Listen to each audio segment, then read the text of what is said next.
think you'd be doing this 25 years later? Yes and no.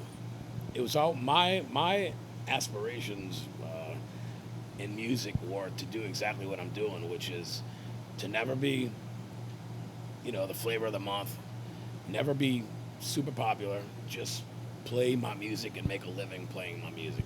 And I'm able to do that, which is the best blessing in the world.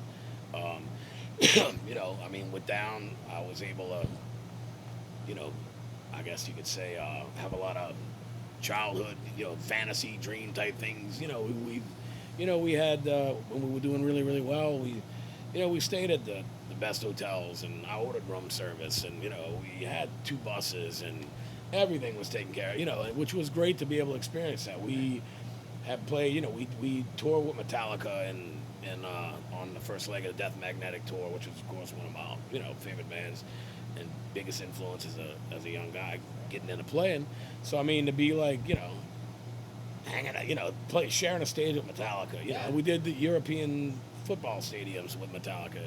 All of these things are stuff that I dreamed of, things that I dreamed of when I was young. So I was able to do those things, and it was fantastic. But the reality is, I'm doing what I do now, and this is where my heart is now, and that's what's important. I remember with Down, we were on tour with Heaven and Hell in Australia, and I was reading a local magazine, thing, in our newspaper even, and it was a big interview with Ronnie James Dio, God bless him, and he was saying, he goes, look, right now things are going real well with Heaven and Hell. We're doing arenas, and things are going great, but hey, if this doesn't happen, and he said, if I have to go back to playing to 200 people a night, that's fine. He's like, I've been from the highest of highs to playing small clubs, and he was like, I do it because I love music. I sing because I love to sing, and he's like, there's no shame, and as long as the product that you put on stage is what counts. If how many people were in the audience mattered, well then we'd all, whoever would be the biggest thing in the world, Taylor Swift or whoever's pop, which she is very talented and but you know what I mean. The point is, in bands, to me it's slow and steady wins the race. Bands have ups and downs through their career. I was just watching Iron Maiden earlier, who are playing Madison Square Garden tonight, which I would love to be there. And a band like that, they were huge, and then it died down. Adrian left, Bruce left. They had Blaze Bailey. They were playing clubs in the United States, literally, and had a rough go, I would say, for a little while. Although I'm sure they did quite well in Europe, still. But look at them now. It's like a global phenomenon. They have a jet. Yeah, exactly. They have their own fucking plane. Everybody's they have a 740. Yeah, I saw the Iron Maiden jet. The whole, it's amazing, and it just goes to show you. A band like Motorhead, for instance, were actually more popular as Lemmy passed away than they ever were. If he would have passed away 20 years earlier, it wouldn't even been that big of news, except on the very underground. But it kind of went up and up, up and down and up and down and up and down. And like I say, my philosophy is slow and steady wins the race. If you put a good product on stage every night, you treat your fans with respect, you are humble, and you appreciate the gift you've been given by being able to get on stage and perform for these people and pay their hard-earned money to come see you, and you continue to do it over and over and over again, and then you're able to do it for your whole life. And that's what our intention is. It's honesty, It's the best policy. It's right off metal music today. Like, there's nothing good. I'm not going to bother listening to anything new. But we know that's bullshit. Like, I know someone that tours like you meets a lot of young bands. Yeah. And you've got to find something in that. So, like, what do you like today? I'll put it this way. I don't have the time, I guess, because of outside of Crowbar, my life is family. I'm the kind of guy that still buys the Saxon records and the Motorheads when they were before Lemmy passed away. Exactly, and they're still putting out incredible shit. I'm the guy that buys a Testament record or something, whatever, some old older band that's been around for a long time that continues to put out good shit. Like, I want to go get the new Anthrax, the new Slayer's Killer. It's like I'm not against any of the newer bands. I'm not mentioning any names, but there are some popular bands of this, that are relatively new that I'm not a big fan of. That's just my opinion. But I do hear in a lot of the support acts all around the world, there's a lot of good bands, a lot of good music being made. It's just difficult to get it out there these days. So, I mean, I honestly feel sorry, and I mean genuinely, for a band of young guys trying to start a brand new band and have success and put out records and be able to tour around the world and everything. It's if we weren't already established, bands like us and I Hate God and Goat Hole and whatnot, I'm talking about my friends' band, but all the old school bands. I mean, even the Obituaries and whoever you want to throw in, Suffocation band, friends with all those guys, and they're fantastic bands. We've all been around for a long, long time. If we weren't already established, we probably wouldn't be able to do what we're doing.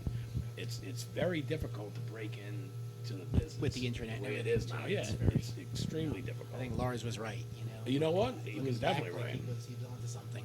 And a lot of people say a lot of things about Lars, but I tell you what, when we Guy's toured smart. with him, well, but not. I mean, he is very smart. But when we toured with him, he treated us so good. He was very, very nice. He really was, man. I first heard you guys, in the '90s, I associated you guys with the New York hardcore bands that were going on, the Brooklyn-based, the Carnivores and the Biohazards, like Sheer Terror, Cro-Mag, Agnostic Front, like all the guys that were around here. Like you guys had that beat-down, tough guy sound that I identified that with. Now, were you guys in New Orleans, like, were you influenced by that, or did you just evolve independently?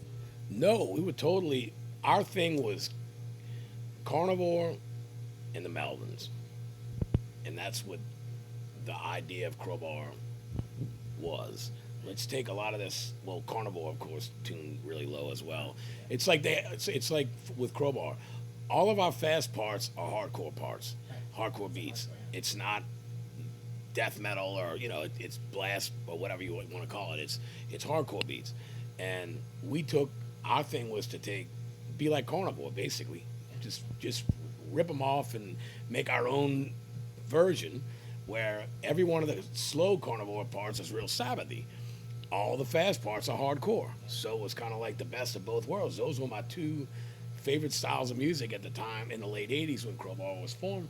The East Coast hardcore scene, especially New York, especially up here, Alabama. I had the Biohazard like 4-song demo or whatever it was. I had like Sheer Terror, Cro-Mags, like I said, Agnostic Front, of course. Into all that stuff. Even like I liked Judge. Trying to think, all kind of anything that came from up here that was good. I loved. And so for us, and we still stand true to that. And I think our attitude and our look was kind of more of a hardcore thing when we first came out too. We all had long hair and we all said fuck it, shaved it off. Yeah, you cut the hair out, right? Yeah, we fucking lifted weights and we were big guys. Everyone was big, yeah. Yeah, whatever. And our image was more so like Sick of It All as well as another one. Our image that was one of the reasons I was like, listen, I'm like, this is great. They don't even have guitar solos. Because I had come from like a heavy metal and a thrash background and it just totally shifted gears. And I was like, this is great. They don't have solos.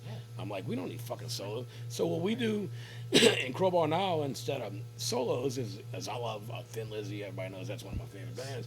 We have our middle, a lot of harmonies where you would normally have a guitar solo or you're switching off. We just have a melodic harmony part during the middle to kind of break things up. That would be like They invented that. And let's take this hardcore thing and throw it in a blender and see what happens because it's working for Carnivore. And then like when Slow, Deep, and Hard came out, that's one of my favorite albums of all time. Retaliation and Slow, Deep, and Hard are two of my favorite albums of all time. It was Carnivore with a keyboard. Exactly. As they say, exactly.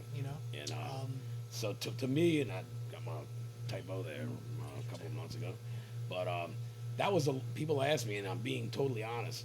That was the last. Slow, Deep, and Hard was the last record to really influence me because at the time we were writing the Crowbar stuff and developing our sound, and then beyond that we were already Crowbar. So it was like, I continued to love all the bands that all the hardcore bands and whatever it might be, all the Trouble and Vitus and the whole 9 yards, but they had already influenced me before.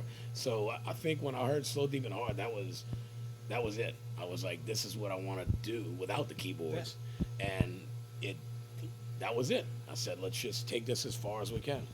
That was Slow Deep and Hard was the anger of my teenage years. Yeah. That I saw Typo Negative when I was 16 at the Limelight. I don't know if you remember that place. I wasn't even old enough to get in, but I remember. VHS from like 1987 or 88 or something of Carnivore at the Limelight. I saw Carnivore. No, Limelight. I'm thinking of Limelight was a church. I've been to Limelight about 3 times. I'm thinking of Lemore's. Lemore's, yeah. That was where they built. Yeah, that was the place they built, man. Actually, on that VHS tape that I'm talking about, the reason we do a cover of No Quarter is like between songs, Peter just started playing. Yeah, he would jam out to that. Yeah, like the No Quarter thing, and I'm watching the video, and I'm like, well, they don't do the whole song, so it's really not ripping off, ripping off the idea. So I kind of made my own version, and everybody was like, yeah, it sounds heavy, let's do it. We kind of redid it. We let it go for about 10 years and kind of rewrote it, and I sing it a little bit different, and there's a lot more harmonies and stuff in it, but we're doing No Quarter tonight. But the idea of doing that came from a tape of Carnivore at Lemore's in the 80s.